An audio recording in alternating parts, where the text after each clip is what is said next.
नमस्कार, जय हिंद, वंदे मातरम दोस्तों। Welcome to Khurana study YouTube channel. और आज देख रहे हैं आप लोग मॉडल पेपर नंबर 7 हिंदी का। तो इस वीडियो के अंतर्गत बात करने वाले हैं आज हम आपको उपसर्ग और प्रत्यय से संबंधित प्रश्न उत्तरों के बारे में बात करेंगे और उनके उदाहरण भी होंगे और परिभाषा भी हम आपको बताने वाले हैं। मेन इम्पोर्टेंट प्रश्न है ये आता है कि आपको उदाहरण ही से ही परिभाषा समझ में आ जाएगी, सिंपल है। और यदि आपको पीडीएफ की ज़रूरत हो तो डिस्क्रिप्शन बॉक्स में टेलीग्राम को ज्वाइन कर लीजिए। अब चलिए बिना देर किए हुए इस जानकारी के पश्चात मैं आपको पेपर स्टार्ट करवाता हूँ। पहला क्वेश्चन देख लें आप लोग। उपसर्ग का प्रयोग होता है तो वे शब्द जो होते हैं मूल शब्द से पहले जुड़ करके या प्रारंभ में जुड़ करके, और प्रारंभ का पर्यायवाची होता आदि शब्द, तो आदि में जुड़ करके शब्द के अर्थ में परिवर्तन कर देते हैं, उन्हें हम उपसर्ग कहते हैं। तो आपका पहला ऑप्शन किसके साथ में चला जाएगा? ए के साथ में चला जाएगा इस क्वेश्चन का। यानी कि शब्द के आदि में जुड़ करके वाक्य के अर्थ में शब्द के अर्थ में परिवर्तन करने वाले शब्द या जो होते हैं वो उन्हें हम उपसर्ग कहते हैं। तो आप लोग ए ऑप्शन को लॉक कर लीजिएगा। अगला क्वेश्चन ये है कि आपके प्रत्यय की परिभाषा पूछी गई है कि जो धातु या शब्द के अंत में जुड़ करके उसके अर्थ में परिवर्तन करते हैं तो वो हमारे दोस्तों याद रखना आपको प्रत्यय होते हैं। ठीक है, वो हमारे प्रत्यय होते हैं। अब मैं आपको उदाहरणों के माध्यम से लेकर चलता हूँ। प्रश्न देखिएगा, एक उदाहरण दिया गया आपको, प्रख्यात शब्द है और प्रख्यात शब्द के अंतर्गत आपको बताना है मूल शब्द और उपसर्ग क्या है। तो सबसे पहले आपसे उपसर्ग पूछा गया है, कौन सा उपसर्ग इसमें प्रयोग किया गया है। आपको मूल शब्द भी ठीक तरीके से ढूंढना है। मूल शब्द का अर्थ होना चाहिए कुछ, और उपसर्ग जुड़ने के पश्चात भी उसका अर्थ परिवर्तित होता है। तो देखिएगा, प्रख्यात शब्द की अगर हम बात करें तो यहाँ पर आपका प्र उपसर्ग है, ठीक है, और ख्यात यहाँ पर क्या है? मूल शब्द है। ये मूल शब्द हो गया, ठीक है, और ये आपका उपसर्ग हो गया। ठीक है, तो यानी कि ख्यात का अर्थ होता है प्रसिद्धि। शब्द का अर्थ होना चाहिए, आपने यदि उसको विघटित किया है, ठीक है, तो यहाँ पर मूल शब्द का अर्थ हो जाता है ख्याति यानी प्रसिद्धि। तो आपका क्या हो जाएगा? ऑप्शन ए को आप लोग लॉक कर लीजिएगा। प्रख्यात के अंतर्गत प्र उपसर्ग हो जाएगा। क्लियर? ऑप्शन ए क्या होगा आपका? राइट कर लेंगे आप लोग। समझने की कोशिश कीजिएगा, उदाहरणों से ही पूरी परिभाषा यानी उपसर्ग और प्रत्यय बहुत बड़ी बात नहीं है, लेकिन क्वेश्चन को राइट करना बहुत बड़ी बात है। क्वेश्चन नंबर 4 आपके सामने है, बताइएगा प्रत्युत्पन्नमति शब्द में कौन सा उपसर्ग है। यहाँ पर आपको संधि भी काम में आने वाली है, सबसे ज़्यादा संधि भी काम में आने वाली है। संधि का प्रयोग उपसर्ग और प्रत्यय के अंतर्गत सर्वाधिक मात्रा में देखने को मिलता है। तो प्रत्युन्नमति आपको दिख रहा होगा क्लियर तरीके से, प्र तो हो नहीं सकता, तो यहाँ पर क्या हुई है? एक संधि हुई है, उत्पन्नमति। ठीक है, आपको यहाँ पर क्या हुई है? एक संधि हुई है। क्या बन गया यहाँ पर? ई प्लस ऊ, ई प्लस ऊ दोनों मिलके क्या बना रहे हैं? ये संधि बना रहे हैं, यानी गुण संधि आपकी यहाँ पर होगी। तो याद रखिएगा आपको कौन सा हो जाएगा उपसर्ग। यहाँ पर आपका ऑप्शन बी राइट चला जाएगा इस प्रश्न के साथ में। क्लियर? अगला प्रश्न देखिए आप लोग। गमन शब्द को विपरीत अर्थक बनाने के लिए आप किस उपसर्ग का उपयोग करेंगे? बताइएगा। उप, आ, प्रति या अनु, आपको ऑप्शन दिए गए हैं। गमन शब्द को यदि हम विपरीत अर्थ में बदलें तो किस उपसर्ग का प्रयोग किया जाएगा? तो याद रखेंगे आप लोग, ऑप्शन बी कर लीजिएगा। क्या हो जाएगा?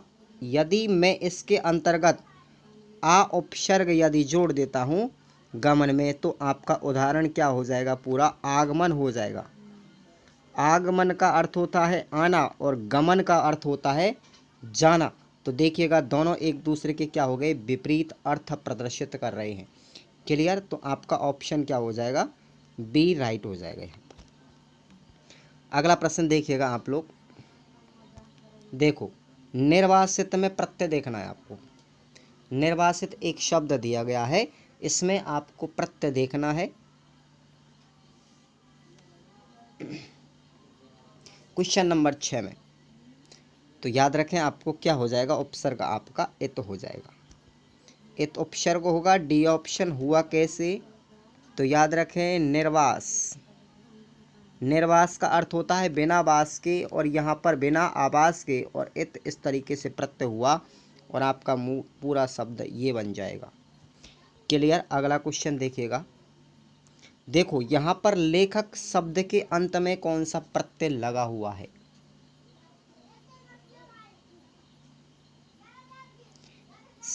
आपको ये चीज़ याद रखनी है कि जो मूल शब्द है उसका भी कोई ना कोई अर्थ होता है, और उसमें यदि कोई उपसर्ग या प्रत्यय जैसे ही जुड़ता है तो भी उसका अर्थ परिवर्तित हो जाता है। ठीक है, ये भी याद रखें आप लोग। तो लेखक शब्द के अंतर्गत यदि मैं बात करूँ तो मूल शब्द लेख होगा, और इसमें प्रत्यय जो हमारा लगेगा वो याद रखें कौन सा होगा, अक प्रत्यय, और दोनों मिल करके क्या शब्द बना देते हैं, लेखक। तो आपका ऑप्शन डी राइट हो जाएगा यहाँ पर। ठीक है दोस्तों, बहुत आसानी से समझाने की कोशिश कर रहा हूँ, लेकिन आप लोगों की ये इच्छा है कि आपको कैसा महसूस हो रहा है। ठीक है, एक शब्द दिया गया है अनुज, उसको स्त्रीवाचक बनाने के लिए आप लोग किस प्रत्यय का उपयोग करेंगे। अनुज का अर्थ होता है छोटा भाई। अनुज का अर्थ होता है छोटा भाई, ये चीज़ याद रखें आप लोग। अनुज का अर्थ होता है छोटा भाई। तो यहाँ पर किस प्रत्यय का प्रयोग किया जाए कि वो स्त्रीवाचक बन जाए, स्त्रीलिंग में परिवर्तित हो जाए, यानी छोटी बहन उसका अर्थ होना चाहिए। तो याद रखेंगे आप लोग इन चारों ही प्रत्ययों में से केवल और केवल सी ऑप्शन आपका राइट होगा। आ उपसर्ग यदि मैं लगा दूं, अनुज को जैसे ही आ जोड़ेंगे तो आपका अनुजा बनेगा, और अनुजा का अर्थ होता है दोस्तों छोटी बहन। छोटी बहन हो जाएगा, और बिल्कुल स्त्रीवाचक शब्द है पूरा। ठीक है, अगला क्वेश्चन देखिए। एक सुत शब्द को स्त्री कारक स्त्रीवाचक बनाना है तो आप किस प्रत्यय का उपयोग करेंगे। तो याद रखिएगा, लगभग बहुत सारे क्वेश्चन ऐसे होते हैं जिनमें आ उपसर्ग जोड़ने आ प्रत्यय जोड़ दिया जाए। आप प्रत्यय को जोड़ने के पश्चात वो क्या बन जाते हैं, स्त्रीवाचक शब्द बन जाते हैं, स्त्रीलिंग में परिवर्तित हो जाते हैं। तो क्या हो जाएगा आपका ऑप्शन बी लॉक कर लीजिए आप लोग। शुत का मतलब होता है पुत्र, और शुता का मतलब पुत्री। याद रखेंगे क्या हो जाएगा, ऑप्शन बी आपका राइट हो जाएगा। क्लियर। अगला प्रश्न देखिएगा आप लोग। स्पर्श एक शब्द है, उसको विलोमार्थक बनाने के लिए आप किस उपसर्ग का प्रयोग करेंगे।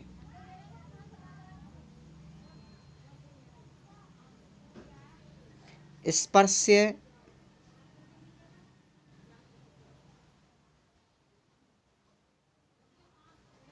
स्पर्श का मतलब होता है छूना। ठीक है, स्पर्श का मतलब छूना। और यदि मैं आपको इसमें कु उपसर्ग का प्रयोग कर देता हूँ, ठीक है, कु उपसर्ग यदि मैं लगा देता हूँ तो इसका मतलब होता है को उपसर्ग, ये हो जाएगा कुप्रश्य, कुशप्रश्य हो जाएगा। क्लियर। अगला देखिए। अगला क्वेश्चन, एक प्रतिकूल शब्द है, उसमें कौन सा उपसर्ग प्रयुक्त है, यानी कौन से उपसर्ग का प्रयोग किया गया है। तो याद रखें, इसमें जो उपसर्ग हुआ है वो क्या हुआ है, प्रतीक, और कूल क्या है, यहाँ पर मूल शब्द है। कूल क्या है, मूल शब्द। ठीक है, तो ऑप्शन क्या हो जाएगा आपका, डी राइट हो जाएगा। क्लियर, राइट कर लेंगे ऑप्शन डी। नेक्स्ट क्वेश्चन देखिए। अगला प्रश्न है आपके सामने कि कौन सा उपसर्ग आचार शब्द से पहले लगने पर उसका अर्थ जुल्म हो जाता है। जुल्म का मतलब होता है किसी को शोषण करना किसी का। और आचार एक शब्द है, उसमें यदि मैं कौन सा उपसर्ग जोड़ूं कि उसका अर्थ बिल्कुल बदल जाता है और जुल्म अर्थ का निर्माण करता है, जुल्म अर्थ देता है वो।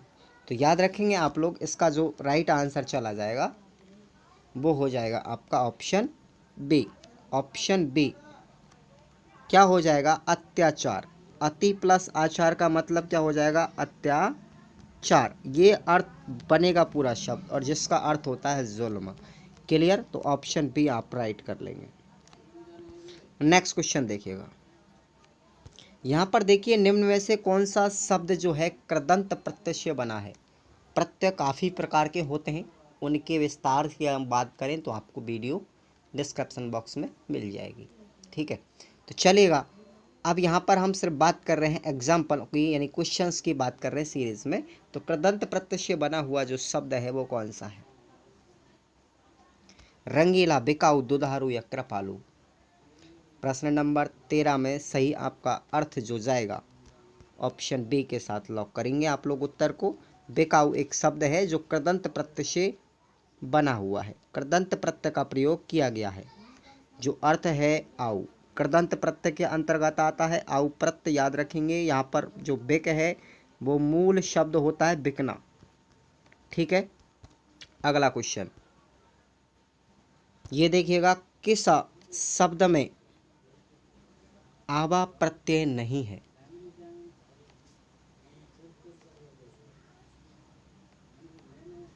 चौदहवें प्रश्न में आपको दिख रहा होगा, बिल्कुल क्लियर दिखावा भी बिल्कुल है। यहाँ पर आवा प्रत्यय है, चढ़ावा है, बुलावा है, भुलावा है।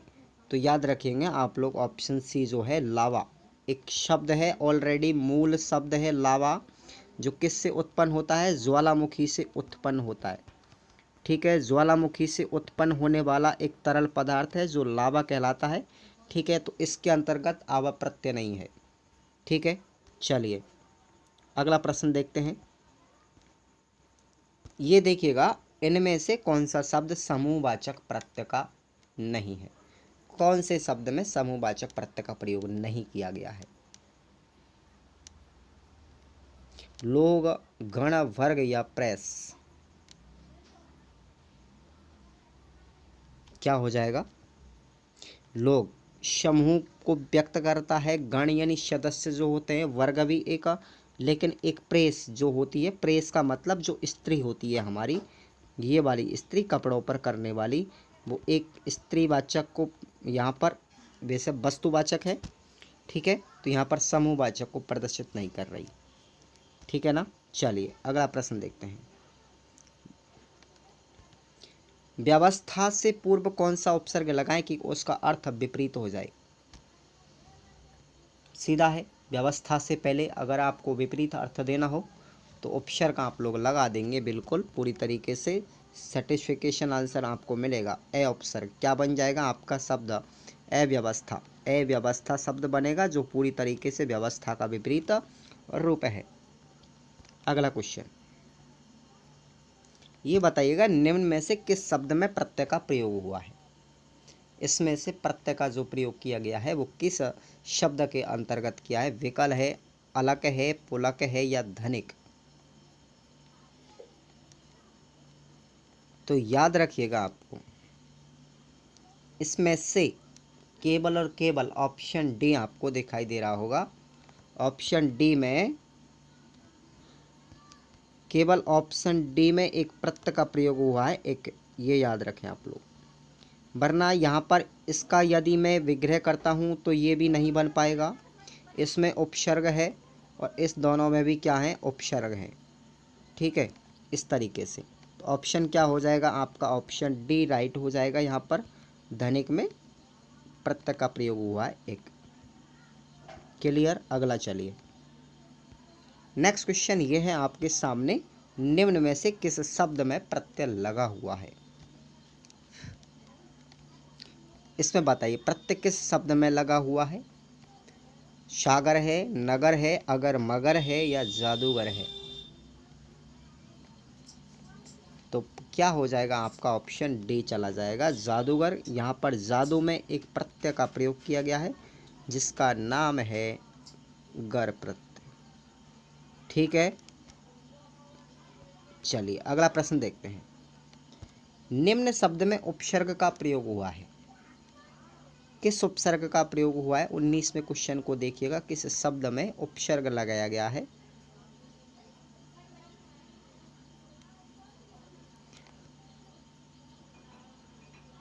तो याद रखिएगा ऑप्शन आपका डी चला जाएगा, अपनापन। अपनापन में क्या है आपका उपसर्ग लगा हुआ, बाकी के तीनों में क्या है? प्रत्यय है। अगला क्वेश्चन देखिए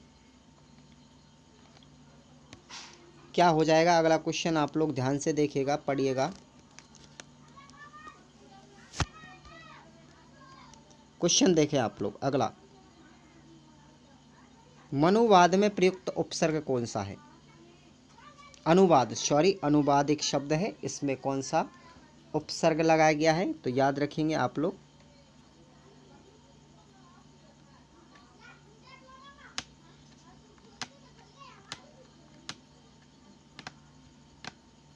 ऑप्शन क्या हो जाएगा आपका? डी, अनु उपसर्ग लगाया गया है।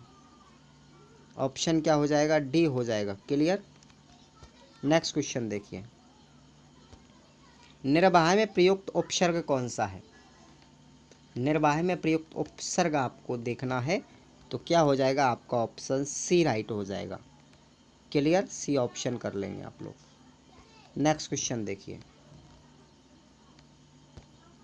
हिंदी में कृत प्रत्ययों की संख्या कितनी है? ये बताइएगा आप लोग, हिंदी में कृत प्रत्ययों की संख्या कितनी है? तो आपसे पूछा जाए कृत प्रत्ययों की संख्या, तो आप लोग याद रखेंगे बिल्कुल पूरी तरीके से, ऑप्शन डी करके आएंगे। 50 कितनी होती है? 50 होती है। Option D right. Next question देखिए, अब बताइए कृदंत प्रत्यय किन शब्दों के साथ में जुड़ते हैं? संज्ञा, सर्वनाम, क्रिया या विशेषण? 23 क्वेश्चन का सही जवाब किसके पीछे जुड़ते हैं? याद रखेंगे आप लोग, ऑप्शन डी, क्रिया के पीछे जुड़ते हैं हमेशा। ठीक है, क्रिया के पीछे जुड़ते हैं और उसके अर्थ में परिवर्तन कर देते हैं, तो वो कृदंत प्रत्यय होते हैं। अगला सवाल देखिए, निम्न पद में एक प्रत्यय लगाने से बने हैं, इनमें से कौन सा पद है वो गलत है? बाकी के सब में एक प्रत्यय का प्रयोग हुआ है, लेकिन एक ऐसा शब्द है जिसमें एक प्रत्यय नहीं है। 24वें में तो देखिए, दैविक, देव प्लस एक, सामाजिक में समाज प्लस एक, भौमिक में भूमि प्लस एक। यहाँ पर संधि भी हो रही है, ठीक है, ये याद रखना है, यहाँ पर संधि भी साथ साथ है, लेकिन यहाँ पर क्या नहीं है? ऑप्शन डी गलत है। ठीक है, प्रक्षेक हो रहा है, इसका प्रेक्षक सही होना चाहिए था। मूल शब्द ये है, अक प्रत्यय है इसमें, लेकिन यहाँ पर ये ऑप्शन यहाँ पर गलत है। ऑप्शन डी कर लेंगे आप लोग, इसमें प्रत्यय नहीं है, एक अक प्रत्यय है। अगला सवाल देखिए, निम्न शब्द की रचना प्रत्यय से हुई है, वो कौन सा शब्द है?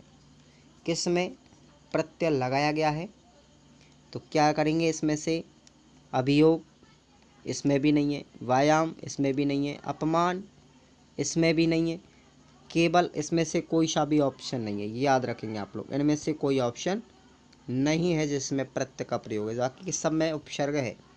अगला सवाल, बेइंसाफी में प्रयुक्त उपसर्ग देखिएगा आप लोग, तो बिल्कुल क्लियर दिख रहा है, ईमान। तो क्या हो जाएगा? ईमान जैसा शब्द दिख जाए आपको, तो क्या उपसर्ग लगाया जाता है? उनको उल्टा बनाने के लिए बे उपसर्ग का प्रयोग किया जाता है। तो कैसे? बेईमान, जैसे बेईमान, बेइंसाफी। ठीक है, अगला क्वेश्चन देखिए, निम्न में से उपसर्ग रहित शब्द कौन सा है? उपसर्ग रहित, जिसमें उपसर्ग का प्रयोग ही नहीं किया गया है। 27वें प्रश्न में ऑप्शन क्या हो जाएगा आपका? डी हो जाएगा।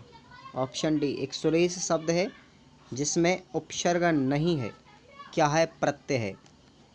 कौन सा, ईश प्रत्यय है। कौन सा, यहाँ पर संधि हुई है, गुण संधि। सुर प्लस ईश दोनों ने क्या मिलके बना दिया, सुरेश। यहाँ पर संधि हुई है, गुण संधि, इसलिए यहाँ पर उपसर्ग का प्रयोग नहीं किया गया, प्रत्यय का प्रयोग किया गया।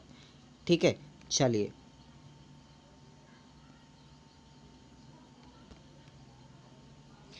बहाव शब्द में प्रयुक्त प्रत्यय कौन सा है। बहाव में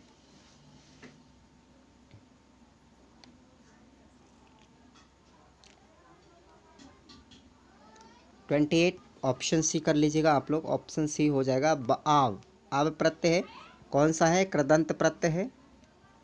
कृदंत प्रत्यय लगेगा यहाँ पर आव, क्योंकि ये हमेशा किसके पीछे लगता है, क्रिया के पीछे लगता है। क्रिया के पीछे लगता है और क्रिया यहाँ पर होगी बहना। क्या होगी, बहना क्रिया है। ठीक है, इसलिए ऑप्शन सी आपका राइट हो जाएगा। अगला क्वेश्चन, विज्ञान शब्द में प्रयुक्त उपसर्ग कौन सा है। तो याद रखेंगे आप लोग, ऑप्शन क्या हो जाएगा आपका, यहाँ पर क्लियर दिख रहा है, ऑप्शन बी लगा देंगे। ठीक है, बी प्लस ज्ञान, बी प्लस ज्ञान, विज्ञान बन जाएगा। अगला क्वेश्चन 30, चलिए ये देखिए, चिरायु शब्द में प्रयुक्त उपसर्ग कौन सा है। तो क्या हो जाएगा, यहाँ पर ऑप्शन 30 में उपसर्ग पूछा गया है, आयु में जोड़ा गया एक उपसर्ग है जिसका नाम है चिर। कौन सा है, चिर उपसर्ग यहाँ पर जोड़ा गया है। चिर का मतलब होता है लंबा, लंबा, लंबी आयु। ठीक है, चिरायु लंबी हो जाएगी। ठीक है, अगला क्वेश्चन देखिए, धुंधला शब्द में प्रयुक्त प्रत्यय कौन सा है। धुंधला 31 में आपका ऑप्शन सी राइट हो जाएगा। ला प्रत्यय है, क्योंकि धुंध में, धुंध यहाँ पर मूल शब्द हो गया और इसमें ला प्रत्यय का प्रयोग किया गया है, धुंधला शब्द बना। अगला क्वेश्चन देखिए, आपको वीडियो कैसा लग रहा है। अच्छा लगे तो आप लोग लाइक करें, सब्सक्राइब करें, दोस्तों को शेयर करें। कोई भी भर्ती हो, राजस्थान की रीट हो या फिर Rajasthan high court, forest guard, कुछ भी हो, हिंदी सब में ही नॉर्मली आती है और राजस्थान जीके भी, इसलिए दोनों ही आपको मैं क्यूज़ दूंगा, दोनों की ही। तो आप लोग चैनल को सब्सक्राइब कर लें। और 32 क्वेश्चन अब देखिएगा, दोषहर्ता में प्रयुक्त जो प्रत्यय है उसका चयन करना है। दोषहर्ता में कौन से प्रत्यय का प्रयोग किया गया है, तो इसमें से कौन सा देखिएगा आप लोग। हरता है, हर है, हत है या हरी। तो आपका क्या हो जाएगा, ऑप्शन ए को आप लोग लॉक करके जाएंगे। यहाँ पर हरता शब्द है, उसमें वो प्रत्यय है दोषहर्ता के अंतर्गत। अगला प्रश्न देखिए, किस शब्द में उपसर्ग नहीं है। उपसर्ग इसमें नहीं है, बताइएगा आप लोग। अपवाद, पराजय, प्रभाव या ओढ़ना। तो किस में नहीं है, बाकी के सब में उपसर्ग है, याद रखिएगा, इसमें नहीं है, ओढ़ना में। ठीक है, यहाँ पर किसका प्रयोग किया गया है, प्रत्यय का प्रयोग किया गया है। क्लियर। नेक्स्ट क्वेश्चन देखिए 34, संस्कार शब्द में किस उपसर्ग का प्रयोग हुआ है। किसका हुआ है, यहाँ पर संधि भी हुई है। ठीक है, व्यंजन संधि का निर्माण हुआ है यहाँ पर। संप्लासकार, संप्लासकार और दोनों मिलकर के क्या बनाते हैं, संस्कार। ठीक है, संधि हुई है व्यंजन यहाँ पर। अगला प्रश्न देखिएगा आप लोग, पुरोहित में उपसर्ग संधि, सॉरी उपसर्ग कौन सा है, उपसर्ग बताइएगा पुरोहित में। आप लोग 35 क्वेश्चन का ऑप्शन बी कर लीजिए। उपसर्ग ये है। ठीक है, और पुर है, पुर में क्या लगेगा, विसर्ग लगेगा। विसर्ग संधि का निर्माण हुआ है और उत्व विसर्ग संधि होगी यहाँ पर, विसर्ग का लोप होकर के। ठीक है, संधि बहुत ज़्यादा काम में आती हैं किसके निर्माण में, प्रत्यय और उपसर्ग को पहचानने के लिए। तो बी ऑप्शन आप लोग राइट करेंगे यहाँ पर। नेक्स्ट क्वेश्चन देखिएगा, संधि इसलिए मैंने आपको पहले ही पढ़ा दी। ठीक है, अगला क्वेश्चन देखिए, अवनत शब्द में प्रयुक्त उपसर्ग कौन सा है। अवनत शब्द में प्रयुक्त उपसर्ग नत है, ए है या फिर अवन। 36वें प्रश्न का सही जवाब आप लोग ऑप्शन सी करेंगे, अव है। ठीक है, नत का अर्थ होता है झुकना और अपनत का अर्थ होता है उठना। ठीक है, तो ऑप्शन क्या हो जाएगा आपका, सी करेक्ट होगा। नेक्स्ट क्वेश्चन देखिए, सावधानी शब्द में प्रयुक्त प्रत्यय 37 प्रश्न में। तो याद रखिएगा सावधान के पीछे क्या लग रहा है, ई प्रत्यय लग रहा है। सावधान जो है ये शब्द है आपका मूल, क्लियर दिख रहा होगा, आप लोग पढ़ते होंगे, और इसमें ई प्रत्यय लगा, क्या बन गया, सावधानी। क्लियर। अगला प्रश्न देखिए, कनिष्ठ शब्द में प्रयुक्त प्रत्यय कौन सा है, कनिष्ठ में। 38 क्या हो जाएगा, ईस्ट है। क्या है, ईस्ट एक प्रत्यय है, ये लगाया गया है। ऑप्शन ए आपका करेक्ट होगा।